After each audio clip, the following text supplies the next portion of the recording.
Here we go. Brand new podcast, Nate, for another week. Let's kick it off in 3, 2, 1. Hello and welcome to the Nickson and Nate podcast. It's good to be back for another week. Yeah. Another week, Nate, where, I'm walking on eggshells. What's going on, bro? Man, Let it all out. Another week where a whole community want to give me a hiding. There's a Fangarei. Yeah. How did you know? I was at the petrol station, right? Oh my gosh. I was gosh. at the mobile on K Road. And then I walked down the line, I walked outside and there was a guy standing by my car and I was like, hey, you up to? So as I got closer, he goes, hey, sup, brother Nate? I was like, hey. He goes, you still talk to Nickson, eh? I was like, yeah. What has he done now? I go, what's up? And he goes, fuck, I want to get him, eh? Bro, the whole of Northland, man, was trying to come after me. I was like, brother, you want a coffee? You want me to get something up? And he goes, oh, nah, bro, he's always taking the piss out of my area. Sorry, am I doing the accent? But he was really, really upset. I don't know what you said. Yeah. I don't know when you said it. I just had a dude from Whāngarei hit me up and saying that you really upset him. Yeah, no, I drove through Fangarei on Friday, last Friday. I had to go to a friend's wedding. And, bro, that place, I'm going to die on this hill, man. It is a hole, eh? Bro, honest to God. Fangarei is a hole. If you didn't hear the chat, I did it on the radio show, but we get there on Friday. People are finishing work. They're heading off to do whatever they need to do, hang out with their families, I don't know, debrief on the week. They're just trying to get out of the city. There was a traffic light. People didn't want to wait at the traffic light, so they just drove on the footpath. Oh. There was a middle-aged woman trying to boy race a 18-year-old in his lowered Toyota Hilux. It was a mess. There were people turning right on a no-right turn. But then when we drove back on Sunday, there was not a person to be seen. Not a person to be seen. Went to McDonald's. They took half an hour to make my burger. I was like, bro, I had to forfeit the burger. So I just left there with no burger. You don't think you have to lower the bar a bit for when you travel outside Auckland? Oh, I don't know, man. You're not that far away. You're an hour away out of Auckland, man. Like the standards should... I don't know, man. There was just no mana there. Oh, there was no mana. Nah. But like I said, I'm going to die on that hill, eh? And I hope that fuels them to change their ways. Well, I mean, what would you like to change? I don't know. Let's start with manners. Oh, yeah. Manners are important. Manners, road etiquette, things of that nature. But it was an experience. And I think sometimes, when I get sick of Auckland, I can go to places like that and go, you know what? Next, be grateful. Be grateful. Love the 09. Be grateful for where you can stay and where you can call home. My thing is all about understanding. When you see something and usually it'll upset someone, but then you understand the reason why. If you were to sit there and have a proper think about it without being angry, what would be the reason why all that stuff's happening in Fangarei? Probably displacement. Why shoot out of Auckland? Nah, I reckon, people during COVID-19, they probably got moved there. And they've had to make the best of what they have and their surroundings. That's with my mature hat on. Yeah. Some people got dealt a really shit hand. And, there you go. You answered your own question. I know, yeah. But just because you're poor doesn't mean you can't use manners. They're probably not even poor. Probably not even poor. Probably. Yeah. I don't know. So, I mean, it's just, I acknowledge the pain. I acknowledge the hurt that I've caused. And New Zealand's a real young country when you think about it, People are still going through their development stages. What I will give them props for, not a road cone in sight. Not a road cone in sight. So, I mean, there's a positive. I was worried we were going to go down the road cone. Positive news. Yeah, what's happening? Congratulations, everyone, for the nomination on the podcast of the year. Yeah. Let's go. I was surprised to see our name in those bright lights. I know. It's awesome. You gotta. So it's the New Zealand Radio and Podcast Awards. Shout out to Bossman Louis, by the way, who's putting the entry together. Put everything together. Tony, the mastermind, who's like the guy when it comes to camera work, editing, all that sort of stuff. Yeah. But you, as an aside, you got nominated for a radio award. Yeah, me and my nana. Yeah. Yeah, I'm pretty excited about it. I was doing Samoan Language Week. And my nana we did like a cooking video, instructional video on how she makes her sapasui. And then she taught me how to do it. And it was a really nice bonding experience with my nana, who was like a queen for me. And so I rang my nana on the day it got announced, and she was pretty happy. Yeah. She celebrated in the way a Samoan nana would. What'd you do? Okay. So that, and I was up for another one too. Yes, you were. Can't remember what I was up for. Was it another video? Maybe so. Can't remember. Too many, eh? Too many. This next year marks my 20th year for this company. Damn. 20 years, bro. Hey, shout out to Fame, by the way, who I saw celebrated his 10 years. 10 years, I know. Very good. Yeah, no, he's done awesome. I really feel like, man, we're getting the best out of Fame over the last 2 years. 2 years, I reckon this dude's really like on, you know what, this is my seat now. Like, I've got to really own it and put my best foot forward. And, man, he's done so well. And I feel like, man, so many of the My FM listeners have shown him so much love because of him opening up like we've never seen Fame before on our podcast. Yeah. And people get this guy now. He's got a great story to tell, man. He's lived an incredible life. It's a funny thing, eh? Some people, when they get into radio, they get nervous or they get thrown off by the fact that some people just don't like you. But that's a hand that you have to deal with when you're on the radio. Yeah. But I would rather that so much than people going, who's that person? Exactly. We've talked about this before. Yeah. Do you know, man, I was telling Fame, like, we've been talking a lot about, like, you know, just standing for something, you know, just like whatever you're passionate about, just stand for it and be passionate about it. And I told him to read this book that his missus is actually reading at the moment. Have you heard of the book, The Courage to Be Disliked? No. It's a Japanese, like, philosophy kind of book. Nice. And it just talks about, like, putting things into perspective, and knowing, you know, if you're passionate about something, you shouldn't be derailed by people not being passionate about it. Also the majority. Yeah. So just stand by what your belief systems are and know that sometimes your beliefs might go against the grain, but you got to be content with that so then you don't fall into fitting into other people's molds. Which is why you're so at ease with being an asshole. When deep down, I'm actually just a really loving guy. You guys just see the worst in me. You know, but that's all I want you to see. You know? Yeah. But read that book if you get a chance. I will. Funnily enough, you know, the last time we did this podcast, you had me on my FM. Yeah. And then I've had a few more shows. You've had a few more shows since. Just got the call. Hey, can you help us out? Hey, why not? You're the most expensive part-timer that radio has ever seen. No, but it's been good, man. How are you liking it? I mean, because you filled in a day where I was away. Yeah. How was that? It was funny because and this is no disrespect to anyone at my FM. I can truly flex or like let my legs like go hard when you're there because we work so long together. So I just kind of had to recalibrate with some of the younger guys. Yeah. And we got there, but it makes me appreciate the time that you've put in and the ability you have to work with so many people. Yeah. Yeah. Because it's hard. It's hard to try and... Well, I've tried to put everybody I've worked with, like, since you, into your mold. So I try and get them to replicate how you would, you know, do something. And it makes my job so much easier. Yeah. But that's why I love the chemistry. You know, of you and I, it's just a look. It's not even a signal anymore. It's just a look. Yep, cool. I got this. All right, move along. It was buzzy that morning because we didn't prep anything. It was a call. And then we just kind of knew. I think doing this helps as well because it just keeps you kind of fresh. One thing I'll say, I think Randy's a star, eh? Yeah, he is a star. He's a star. Yeah.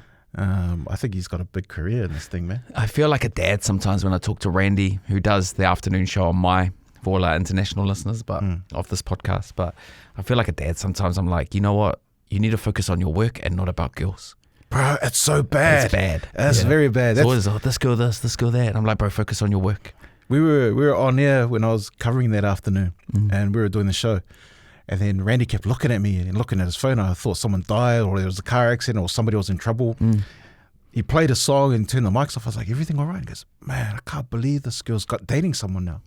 It's like, what the fuck? See, I told you, bro. I worry about her. That's your downfall, man. But it's like, you know, back in school and your mum, focus on your homework, focus on your studies. Don't focus about girls. And something he kept bringing up, and I'm glad he did because now we could talk about it. He was like, I never knew about Mormon women. And here we are, man. And we started that chat. You started that chat. And then Tony made a video about it, and it's hit so many people That went international, that video. You know what the smart thing about it? So Nickson made this claim, and I just kind of like backed him on this. That the most beautiful people belong to the LDS church, right? No, I just said the hottest religion is the LDS. I think they're a denomination of the religion. Oh, okay. Yeah, because people were pointing that out to me. For sorry. Yeah. Oh. Not the Mormon police. And then the funny thing is when the video was put up, because, you know, Louis and Tony will be like, oh, you have to collaborate with this video. And I was like, oh, yeah. And then I was like, Nickson, that cheeky guy. He collaborated every video except the one. Yeah, I was like, I'm a proud Presbyterian man, but... How did your Presbyterian people feel about that? I don't know, man. You know, we're pretty chill in our church of 4 people, but it was quite, because I don't normally read comments, but it was actually quite interesting to go through the comments. Yeah. So, you know, we had like a lot of people agreeing with us, especially from the LDS community, you know, self-proclaimed hot. But it was quite interesting because then you had people trying to correct it or like trying to add their 2 cents as well. I think we did come to a conclusion that Nate was spot on with his reflection on it, how it's mainly the Tongan LDS community women in Australia. That got a lot of love. But I think it was just one of those observational moments that I'm glad was kind of verified, you know, with the feedback that we got off it. A lot of famous college athlete players in the States were liking it and sharing it, and I was buzzing out because then it opened it up to their community in the US, and yeah, you're not wrong, man. And then we had Dinah Jane message on it saying correct. Yeah. You know, shout outs to her, proud Tongan woman. So, hey, you're welcome, man. Hey, I mean, with all the, you know, religion sometimes gets such a bad rap, but I'm glad that video talking about religion made people smile. Although there was one woman, an elderly woman, who got really angry saying... Well, not our target market.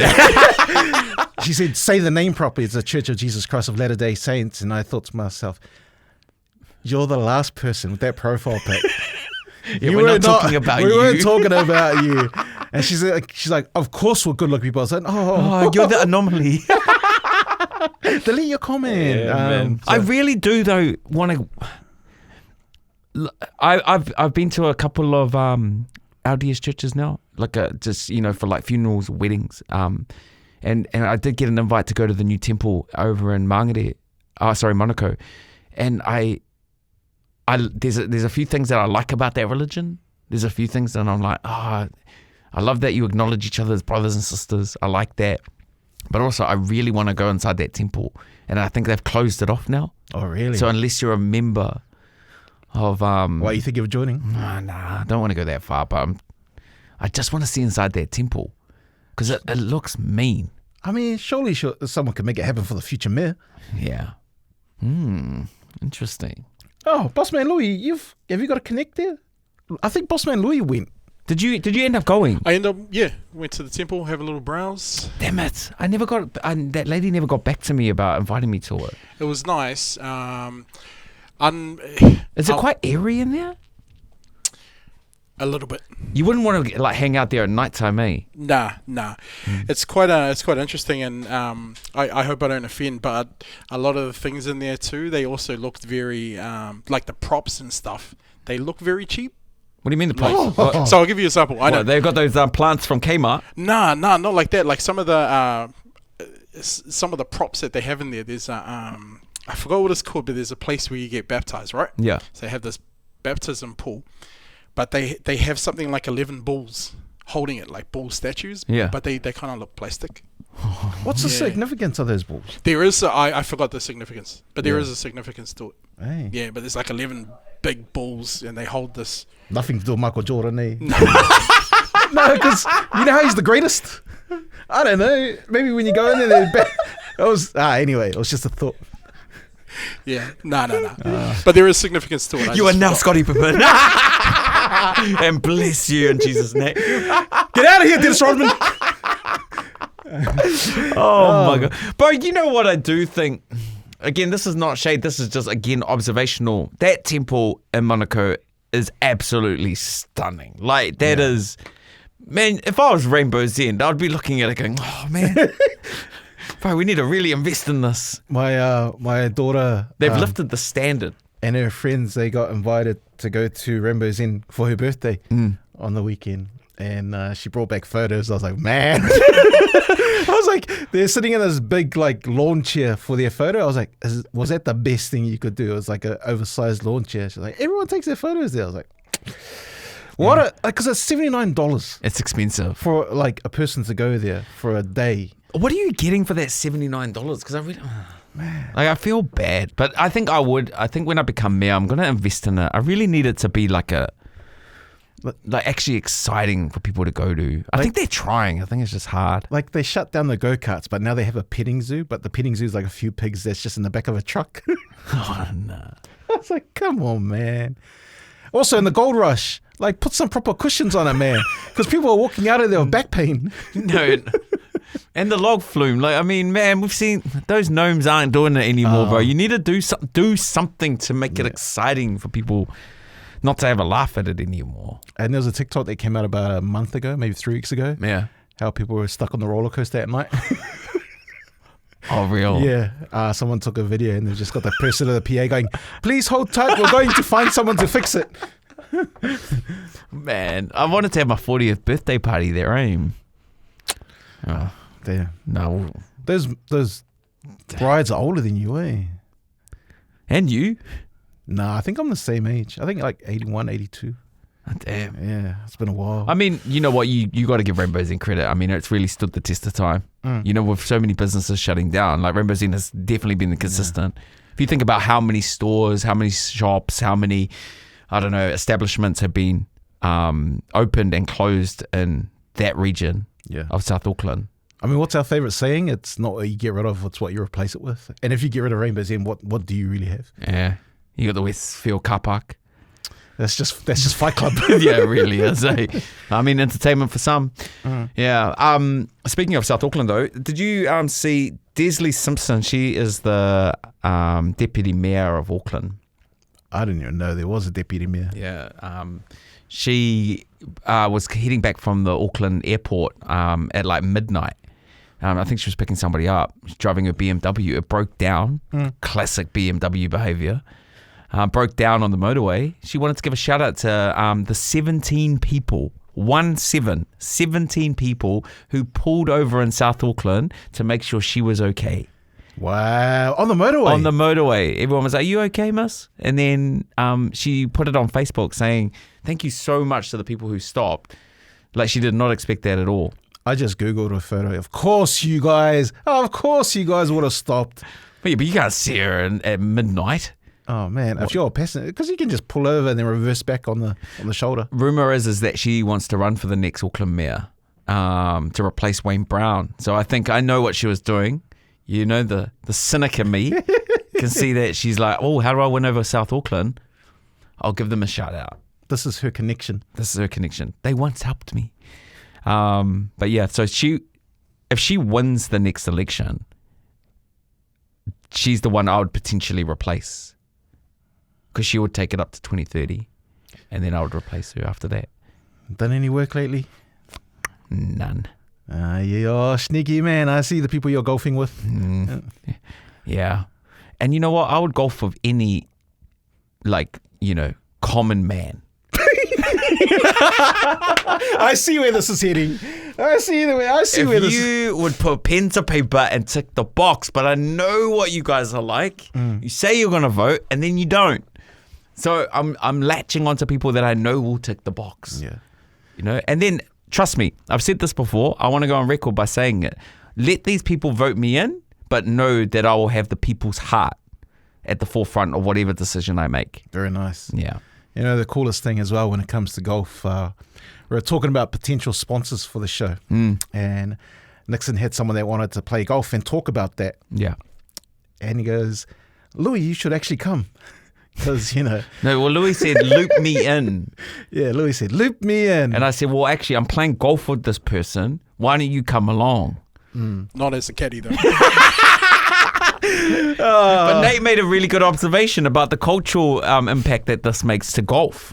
Having a Niuean caddy Yeah. for a proud Samoan golfer. That's the United Nations of golf right there. Nah, man, I don't think I'm a good caddy, man. By the way, there's a small Niuean community in golf. Yeah? It's not a golfing community. Yeah. Tongans are really good at golf. Tongan's good at it, yeah. Very good at golf. Too. Look, Finau. yeah, Tony Finau is playing on the PGA. Yeah. No, because I was so confused, right? Yeah. And I was on TikTok and I saw this Tongan lady who was traveling on a private jet with all these kids. I was like, huh? What gang's that? Oh, we've gone from motorbikes to aeroplanes. And then so I was like, nah, her husband's there, Tony Finn. I was like, oh, makes sense. Yeah. But also shame on me for thinking that. No, he's done extremely well. When I was at school in Australia, there was a kid there that I actually felt bad, man. I didn't actually take part in any of the bullying, but this kid got bullied hard at my school, real bad. He was like a year or two younger than me. So he was a junior when I was a senior, and he was the only one in the whole class or the whole school that wanted to play golf. That was his thing. And that kid grew up to be Jason Day, who is now arguably one of the top 10 players in the world now. Damn. Yeah. Shut up. I think he just played. I think he played in the Masters. So, and I was like, man, guts to be a bully because, bro, that guy's making more money than everyone in that school combined. Yeah. Maybe more schools combined. Yeah. Do you guys know each other or like? We had the same boarding house, but I don't bump into him. I don't talk to him anymore. Once I left and came back to New Zealand, everyone kind of just yeah. But I think if we saw each other on the street, we'd recognize, or I'd definitely recognize him, and I'm pretty confident. Like if you remove my current neck, and I went back to how I looked in school, I think he would remember me. That's crazy. But I actually felt sorry for him because he was a real quiet kid. But he's done so well. I love hearing stories like that where people are they're just committed to whatever it is they need to do. Yeah. They're not there to make mates. They've got a vision. They got a goal. Fuck, look at them now. Damn. Hard out. I mean, I had some really good alumni from my high school back in Australia. Yeah. Kathy Freeman. Shush. Yeah. Oh yeah, she went to my school. Damn. Yeah. Wait, isn't Kathy Freeman Aboriginal? No. I was like, wait. No, I was thinking of age. Come on, man. No, she's alumni. She went to the same school. We went there at the same time. What was your first thing? Wait, who else? Bro, I actually had some mean people that went to my school. Corralbin International School. So Kathy Freeman, who, man, legend in athletics in Australia. She even got a shout out in the HP Boys song. Yeah, hard. Yeah. I remember her watching the 2000 Olympics in Samoa when she was wearing that, whatever that was, it had the hoodie on it. Oh, yes. Yeah. Yes. That was gangs. I want to see who else went to my school. History of the school. Yeah, Kathy Freeman. Oh, Adam Scott, world-class golfer. Jason Day. Bro, I don't even get a shout out, and that's for my contribution to New Zealand radio. Is it a private school? Yeah. Damn. Yeah. Wait, Kathy Freeman went to a private school? Yeah. I think they're on scholarship. Mm. Yeah. So it was a good school, man. I learned how to ride horses there. That's why I love horses. Shush. Yeah. I mean, you're pretty big back then. Yeah, true that. They're like, oh no, Clydesdale for you.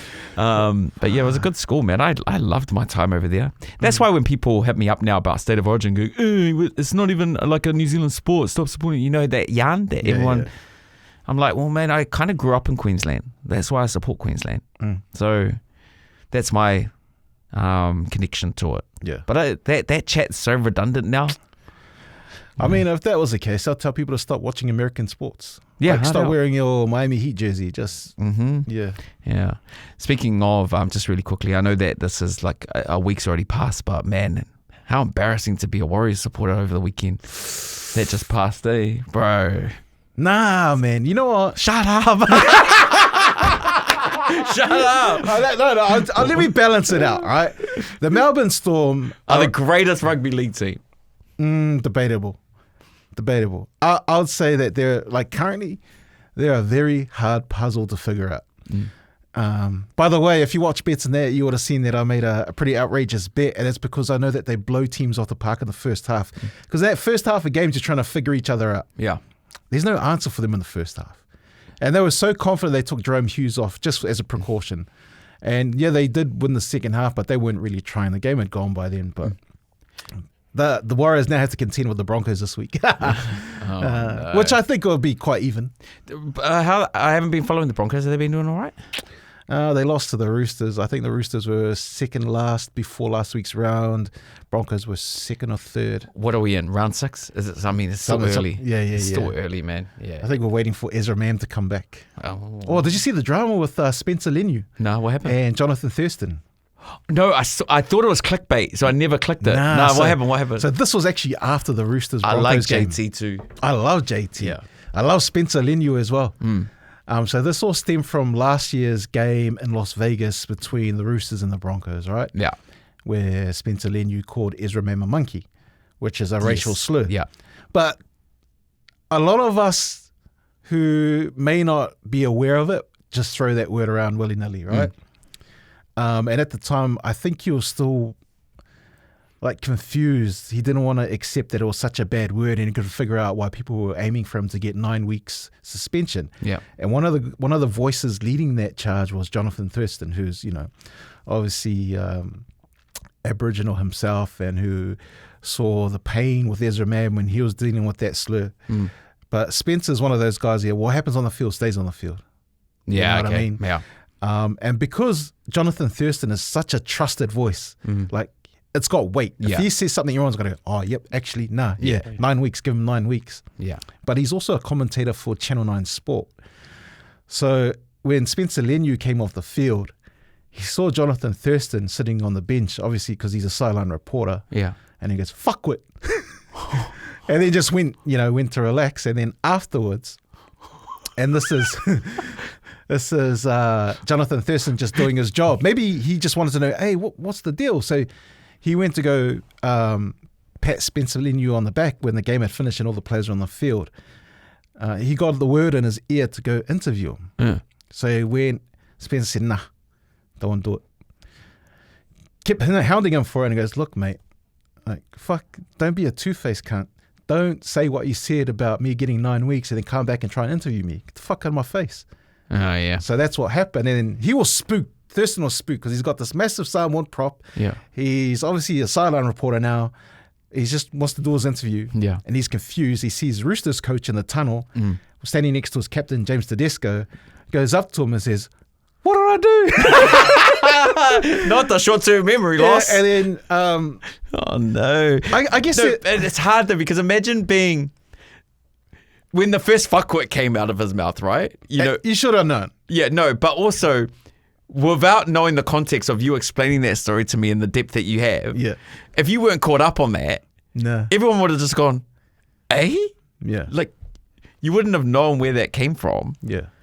That would have caught so many people off guard. I think Spencer...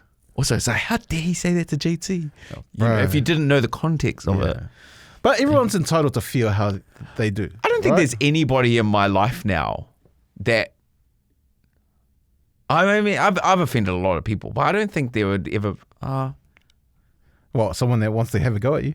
Well, no, I don't know if there would be anybody who would decline the interview. Oh, bro, heaps.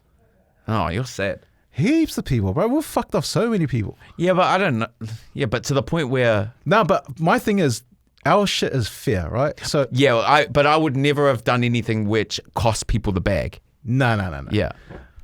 Where that guy got 9 weeks. So the stuff we talk about is already out there, right? And this is why I've got no qualms about people bringing out my shit, because it's out there in the wild now. Yeah. Whatever comes up, comes up. You don't own it anymore. That's the game. Yeah. You know? Like, and with us, we'd never broken news about someone. Nah, If it's already out there, then we'll discuss it. Yeah. And that's fair game, right?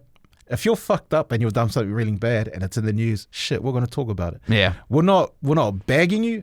We're just talking about the fact that it's out there. Yeah. And then we've had people come up to us, or maybe me, and they're like, oh, fuck, what a sad dude, bro. Well, I was like, bro, what do you want me to do, man? It's already out there. You want us to be the only show that doesn't talk about it? Yeah. Yeah, fair. Yeah. I don't think, no, there was only this one time when I tried to start that rumor that Donald from Nisha Mystic died. Oh, yeah, that was bad. Yeah, that was pretty bad. It was so random, too. He came out of nowhere. And I freaking love Donald, bro. That's my boy. Bro, I love You that. remember dude. that wasn't your only one, eh? Yeah, what was my other one? The one where you got hated on for at least a year. What was that one? When you said Eddie's passed away. Oh, yeah. That's right. That was my go-to stick, Yeah. man. I would just tell people that other people died. The sad thing is, because at the time they were bigger than they are now. And then people were like, was it a heart attack? It's like, fuck. Sorry, man. Yeah. But, yeah, it is tough. I feel like as well, like being in JT's shoes, like the power shift has changed. You know what I mean? You see it when players retire. Yeah. You know, and this is another thing as well that Nickson and myself have experienced. When guys are at the top of their game, Yeah. and our people send out an interview request, and we get the. When they're finished up in their careers, like, oh man, you know, do you want us to come and talk about what we're doing at the moment? Nah, Like, you had your chance, bro. out of here. You had your chance, out man. of here. And I will tell you, I do hold grudges like that. Oh, of course. If you do. gave us no time a day when you're at your peak, you know, but we showed you love at the start, Yeah. and then all of a sudden you got too big for us, then there needs to be a lot of water going under the bridge until we can mend that. Yeah. Yeah, there's so many interviews I've declined. But the thing that's painful about that is, especially with some of our island boys, you know, like when they're unknown at the start, we'll push them. And then when they've made it, you see them hanging out with the likes of the ZB guys or the ZM guys. And I'm like, oh, okay. Oh, yeah, true. Which is, there's nothing wrong with that, but still extend the same love to us. Yeah, right out. Which Yeah. is all good. But it's always at the end of the career when things, invitations aren't really coming their way anymore. And they're like, oh, Remember me? Remember me? any chance we can get some time? No, buddy. Yeah. It's not how it works. Oh man, like we've both seen a lot, hey? Like a lot of people come and go. I got told this thing once, you know, you're gonna meet some shits in your life, but you know, chances are you'll outlive those shits. And so far so good. Yeah. Next year is my 20th year. That's fucking crazy. 20 years in the same damn place. That's not even including your time at New. Nah, I started my radio journey in 2005. Nah, before that. Oh yeah, true that. Well, 2003. Maybe 2002? 2002, because you were a year before me. And you started 2003. Yeah. Yeah. 20, yeah. So yeah, since 2002. Yeah, man. Sometimes I do go. Oh, that's the same as Louis. Yeah, Boss you've been man in the Louis. game. 2004 here. 2004. Yeah. Yeah, that's my start. Then we took a little sabbatical. We were still working at the time, but we had to go to radio school But yeah. to muck around. But yeah, man, it's been a long time. I do think to myself sometimes, I'm like, You know, well, could I do a 9 to 5? Probably. I think so. Yeah. I quite enjoyed, you know, a lot of people ask about radio, is it hard? To me, doing it, like being in the studio is not hard. Yeah. It's all the shit around Round it. it. Yeah. The meetings, the promos, the marketing, all that stuff. I do think sometimes though, man, like, you know, what would it be like to wake up one morning and not have to think about what is going to go on the radio? Yeah. You know, where you can just tune your brain off and just go, actually, I don't need to think of like a content piece for that. You know, I went to the supermarket and say, oh, okay, how can I make that story about radio or fit for radio? I do wonder what that will be like one day when it comes to an end and I don't have to try and make my life into content and what stuff I can just enjoy in the moment. I think you're so good at your job that you don't have to bow to the rules of social media like newcomers are. You know, when people come in, they have to build their following on Instagram, on fucking Twitter, do all of that stuff. Crazy. Like, yeah, there's a lot of admin now where before you just have to turn up, tell a great story and then on your way. Yeah. I was reading an article about a movie casting. It was for a Netflix movie. It hasn't been made yet, but it's about to go into production. 2 of the co-stars of the movie were picked on the base of their Instagram following. That wasn't the Snow White thing, eh? But that's the way it's heading. Yeah. Yeah, it's not, you know, where did you study your art? You know, which theatrical groups have you been in? It's like, how many people you got on Instagram? Yeah. I was having this chat about someone about the radio industry, about like, I'm not anti, but I'm very resistant to taking people off the TV and putting them on the radio.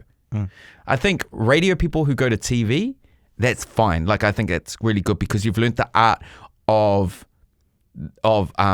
talking. you know, or of putting a story together, being able to, you know, keep people's attention. I feel like radio gives you the tools for that. But when you put TV people on radio, bro, it never works. No. It really doesn't work. Like name someone who's actually done that, the reverse, and still on radio now. Like it doesn't work. But everyone, they go, oh, they got celebrity status, they're on the television. Yeah. And then they last like 2 minutes and then they're on their ass, you know, and then they're trying to find a TV gig again. There's not one person that's still in radio now that's gone that way around from TV to radio and still been successful. Was Oscar Kiley TV to radio or radio to TV? Nah, wasn't he? Because he's one of the, like, if you missed Oscar's time on radio, he was a gun. Oh yeah, he was an absolute gun. No, but didn't he go from theatre, like actually performing arts, like on a stage, to radio, and then got a yeah. TV? But I think he started as actor. Because he used to do a show with Andrew Mulligan. Mulligan. What did I say? Mulligan. Mulligan, sorry. I think it was called Sportsa, maybe? No, that was Nathan Arditi. Nathan Arditi. Oh, there was a show that Mulligan did with Oscar, and it was before the Super Rugby games, and it was the best sports TV I'd ever seen. Yeah, Sports Hour was with Nathan Arditi. NATO. That was a good show. Yeah, that was a good show. That was like Crowd Goes Wild before Crowd Goes Wild. Yeah. But no, I think as well, if you look at the current landscape of radio, there's very few people. No, there's none. There's none that have succeeded from coming from TV to radio. None. It's just not a thing. Yeah. It's not a thing. That's why I appreciate guys who are just doing their own podcast, going through the reps. Friends of yours, is it the Where's Network?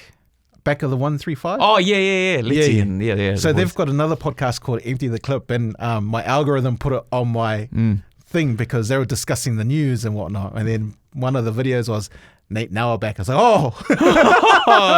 well, you know. No, Letty texted me the other day, and it was good to see you back on the radio. But they were pretty fair in their assessment of it, you know, with the things that I'd done, and like you gave me a chance. And I think their thing was about redemption and should people with a criminal record get a second chance. So they discussed that fairly, and I was all good with that. Yeah. But I appreciated the fact that they did exactly what we talked about just before. It's like, if it's out there, it's out there. Yeah. Because I mean, they've talked about heaps of issues that affect, especially the PI community. Yeah, they're really good, man. No, they're really good. Letty used to cut my hair. Is he a barber? Yeah, huh, in his garage, bro. He used to live right across the road from me, and then I used to just walk to his garage. He'd cut my hair, and then and then be on his way.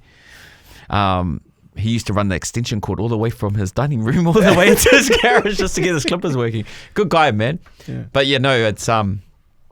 I think it's really good to see people, I don't know, build a platform for themselves. I will never knock someone for doing that in a way to get, recognized. Yeah. Because there are a lot of great people, especially in our community, that can tell great stories, have a great vibe, that needed a platform, and social media has been that platform for them. Like you said, people are having a go at podcasts now. Yeah.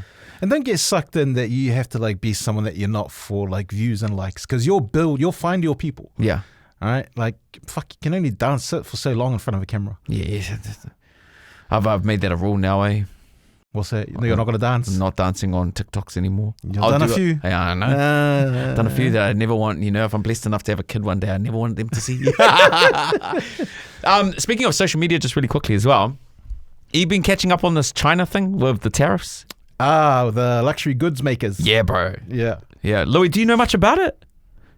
Nah, not a lot. I've seen little stuff on social media, but I haven't followed it. Bro, the Chinese are going wild on TikTok at the moment. I don't even know how they got TikTok, because I don't think you're allowed TikTok over there. They have a certain kind of TikTok. I think they have like a restricted part. They restrict all the bad stuff and leave that for the Americans. Yeah. And then they let all the good stuff through for their citizens. Yeah. Oh, man. Yeah.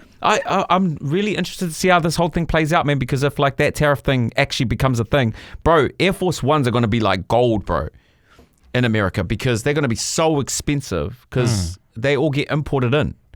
So obviously if the tariff gets put on those. I don't know if there would be some corporations that would be exempt. With anything, if you got a bro in a place of higher power, and I'm sure that Apple or the Nikes of the world will say, hey, put tariffs on all those other guys, but we'll look after you. Well, I don't think. Did Apple get exempt? I don't know if they did. I did read somewhere that I think just before the tariffs took place, Yeah. they had a shit ton of stock just flown over while they work out the process with the government. Because they said, like, someone did some maths on it. Apparently, in America, if the tariffs were a thing, an iPhone for Americans would cost like nearly 10 grand Yeah. to purchase. So again, it becomes a mean luxury item. Yeah. I'm going to do some reading on it, and then the next time we do the podcast, But having that I'll bring back a fact list. the amount of people that have an iPhone, because I guess, because so many people use iPhones, Yeah. and imagine if they say, with the next iPhone release, your phone's going to get slower because we have to update the software. And so many people would have that much of an effect of the government saying, we don't want to vote for you anymore because you're fucking up our phone, we can't afford another one. Yeah. You know? So that comes into play. Yep. So what do? Do they let the tariff go for that corporation with Nike? What if they go, we don't want to sponsor any more athletes? Have you seen that Dave Chappelle? Where he's like, man, I just want to buy Nikes. I don't want to make them. I was like, I love that. You summed it up in 2 sentences. But yeah, I read an article from out of Turkey about how the veneer is coming off American luxury goods. So I think that's a good thing. What, bro? Are you gonna get work done? No, like the veneer metaphor of luxury goods. I was like, why are you on a Turkey website trying to figure out what's going to be taxed and what isn't? Because sometimes you need to read papers that are not from the States, that are about the States. I like doing that too. Yeah. But I never go to Turkey. Yeah. Yeah. But I like seeing what the rest of the world say, and then I can make my opinion off that. I usually go away from the Allies sometimes. Oh, really? Oh, okay. Just don't check my computer. All right. Hey, shout out to Radio New Zealand, by the way. Yeah? Why? 100 years old. Oh, 100 years old. Yeah. Well done. Well done, bro. Shucks. Oh. I wonder What's when in that... it? Wait, I'm just checking the note here that Boss Man Louis put in. So that would... Where is it? 100 years old. Not sure if anyone cares. But 33% of New Zealanders trust what they see, hear, or read from Radio New Zealand. There was a report done by AUT. Do you know the only place I know where the majority of their listeners would come from is Wellington. Yeah. Every taxi or Uber you get into out of that airport has got RNZ on. I mean, if you're around that long, you know, it would have been transferred through generations, like what you hear on there. You know how last week we were talking about the Naked Samoans drama with their promotional poster that they've taken down now. I went and watched that interview that Oscar did on RNZ Pacific, and I thought that like it was actually handled quite well. Oh, straight to the point. It was straight to the point. It was like a real Islander conversation. There was no beating around the bush. I remember Oscar going, oh, going there. Yeah. And then she's like, yep. Yep. And then he's like, okay then. And I actually appreciated that kind of news. Just straight up the guts. Ask the question, no mucking around. He answered the question, move along. Just quickly, that's the problem that sometimes we have doing our job. Sometimes there's an expectation from maybe guests who are Pacifica, because we're Pacifica, that we're not going to go down that route. Yeah. Which is pretty sad. You know, sometimes you have to, but at the same time, there's certain situations that we won't delve into out of respect. Yeah, 100%. So I think there's a balance there. But what I liked about that interview with Oscar is like straight to the point, respectful, got the answers that the audience wanted. Yeah. I'm going to go watch that show. Yeah. Yeah. Got some tickets, so I'm gonna take my wife. We're gonna go and watch it. Well, I love those boys. Yeah. I love those boys. Is that us? That's us, man. Is Louis coming to golf today? Or? You want to? Oh no, it's next week. I'll get you some white overalls. No, but I'm keen to come and play golf though. Yeah. I need to learn properly. Have you got clubs? Nah, I ain't got no clubs. Not those ones. Guess our turn. Oh, Fuck, wrap it up. yeah, that's us. Hey, we'll see you next week. Peace. See ya.